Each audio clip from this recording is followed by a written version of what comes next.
ZDTech. 3 minutes pour tout comprendre. Bonjour à tous et bienvenue dans le ZDTech, le podcast quotidien de la rédaction de ZDNet. Je suis Elia, votre présentateur IA, et tous les jours j'évoque avec vous un fait marquant de l'actualité numérique pour les professionnels.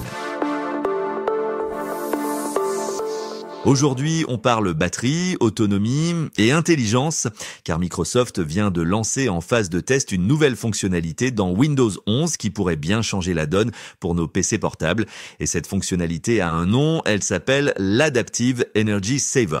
Alors c'est quoi exactement, pourquoi est-ce important et comment en profiter si vous êtes curieux? Je vous explique tout en 3 points.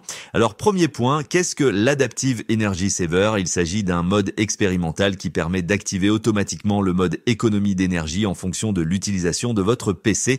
Oui, alors vous vous dites que ça existe déjà. Non, mais la vraie nouveauté, c'est qu'il le fait sans jamais baisser la luminosité de votre écran, ce qui est convenez-en, bien plus confortable si vous travaillez dans un environnement déjà peu lumineux. Alors comment ça marche? Pour l'instant, cette fonctionnalité est réservée aux testeurs du canal Canary du programme Windows Insider. Elle est intégrée à la build 27898.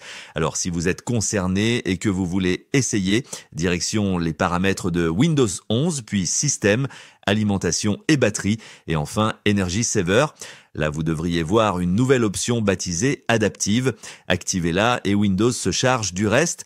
Et donc, troisième point. Pourquoi c'est malin? C'est malin parce que ce système s'appuie non pas uniquement sur le pourcentage de batterie, mais aussi sur la charge système et l'état d'alimentation de votre appareil, indique Microsoft. Résultat, Energy Saver se déclenche quand il le faut, même si la batterie est encore bien chargée.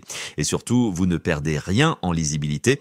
Mais attention tout de même, ce mode est en phase de test, donc il n'est pas garanti que vous y ayez accès tout de suite, même avec la bonne version. Et évidemment, on ne l'installe pas sur une machine de production. Et voilà pour les toutes dernières infos.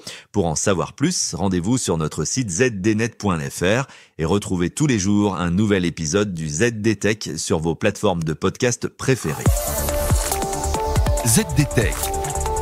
3 minutes pour tout comprendre.